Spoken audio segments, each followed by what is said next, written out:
पहाड़ एक देवभूमि, एक ऐसा राज्य है ये हमारा उत्तराखंड राज्य कि जहाँ पे वानप्रस्थ के समय पे लोग इस पहाड़ों में, इन कंदराओं में आते थे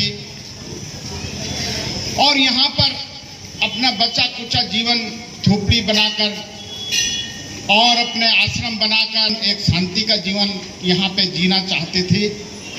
लेकिन बड़ा दुख का विषय है कि लोग जिस चीज को कहते हैं कि हम लोग विकास कर रहे हैं, मेरे दृष्टिकोण से ये विकास नहीं, मैं कहता हूं कि ये विनाश है। इतने सारे विकास के नाम पर पेड़ों को काट दिया। हमारे पेड़ बाबा पेड़ लगाते लगाते दुखी हो गए, लेकिन हमारी सरकारें पेड़ काटते काटते दुखी नहीं हो पा रही है। अभी आप देख रहे होंगे कि हमारे पहाड़ में भी अब रेलगाड़ी आ रही है, जाएगी, और जब वो रेल वहां पर जाएगी तो जो भगवान जी है, जो देवभूमि है, जो देवी देवता है, वो उनके शोर से, सन्नाटे से वो धरती जब कांपेगी, जब धरती जब हिलेगी, जब ट्रेन वहां पे जाएगी और जब वो हिलेगा तो वो देवी देवता भी रुष्ट होकर वहां से पता नहीं और कहीं आगे निकल जाएंगे। तो मैं इसको विनाश समझता हूं, मैं विकास नहीं।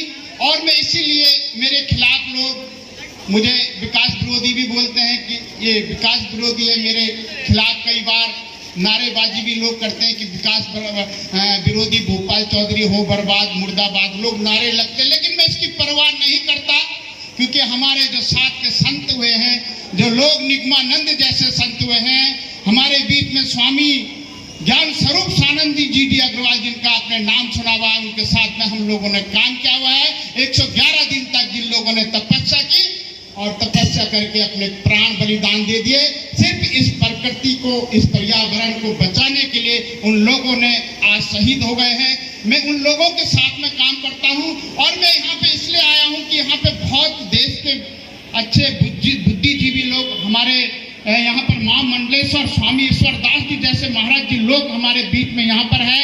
मैं उनसे भी कहूंगा कि हम उनके सानिध्य में और माँ गंगा को बचाने के लिए, गंगा की अविरलता को बचाने के लिए, इन पेड़ों को बचाने के लिए, इस हमारी जो देवभूमि है, इस देवभूमि को बचाने के लिए हम लोग इनके साथ में जाए, एक साथ मिलकर हम लोग सब एक कार्य करें और इस पहाड़ को बचाने के लिए हम लोग कार्य करें, ताकि हमारा जो पहले से ऋषि मुनियों की जो भूमि है, ऋषिकेश से आगे ये पूरी ऋषि मुनियों की जो भूमि है, ये देवभूमि ही रहे। ये दिल्ली और बंबई, कलकत्ता जैसे शहर न बने। अभी आप देख रहे होंगे कि जिस दिन यहाँ से पहाड़ों में ट्रेन चली जाएगी तो वहां भी दिल्ली और बंबई की तरह हो जाएगा। मैं गंगा पे बात करना चाहूंगा कि गंगा पर हमने जब से इतने सारे ये बांध बना दिए, इन बांधों में गंगा को बांध दिया। अब ये गंगा नहीं है, ये एक नाले हैं, ये झीलें हैं, ये तालाब बन चुके हैं। और जो आप जिस तालाब इनका, जिसको आप कहते हैं कि हरिद्वार में ये गंगा जल है, ये गंगा जल नहीं है, ये टिहरी झील का जल है। ये श्रीनगर के अंदर जो बांध बने हैं, कई बांध, उनका झीलों का जो सड़ा हुआ पानी आप लोग इसको पीते हैं, जिसके अंदर कई सारी बीमारियां हो रही हैं और हम लोग उस पानी को गंगा जल समझ रहे हैं। हमने इनका बहुत विरोध किया। मैं आपको बता दूं कि जब हिमालय से गंगा निकलती है तो उसमें 17 प्रकार के औषधियां गुण बहकर आते हैं उसके अंदर, और वो 17 प्रकार की जो औषधियां आती है, साइंटिफिक दृष्टिकोण से भी मैं आपको कहूंगा कि जब मैं छोटा था तो मेरी माँ कहती थी कि बेटा जा गंगा से एक बंठी भर के पानी लिया, और मेरी माँ उसी को पिलाती थी मुझे, और सब परिवार में उसको छिड़कती थी। पूजा में हर जगह वही गंगा जल इस्तेमाल करती थी। वो कपड़े वगैरह नहाने के और काम नहीं करता था, सिर्फ इसलिए कि एक बंठी पानी में हम लोगों का पूरा जीवन, पूरा घर पवित्र हो जाया करता था। किंतु आज गंगा की वो दुर्दशा है कि आप लोग देख रहे होंगे कि हम लोग कभी सपने में भी नहीं सोचते थे कि एक दिन जो है भारत के अंदर ये गंगा जल बिकेगा, बोतलों में बिकता है। ये देखिए, ये गंगा जल हम लोग इसको पी रहे हैं। क्यों? कि ये हम लोगों ने उस गंगा माँ को नहीं बचा पाए जिसमें औषधियां थी, जिसको पीकर हमारे जितने रोग थे, कीटाणु थे शरीर के, वो सब उस जल को पी के समाप्त हो जाया करते थे। वो अब उस गंगा के अंदर नहीं रहे।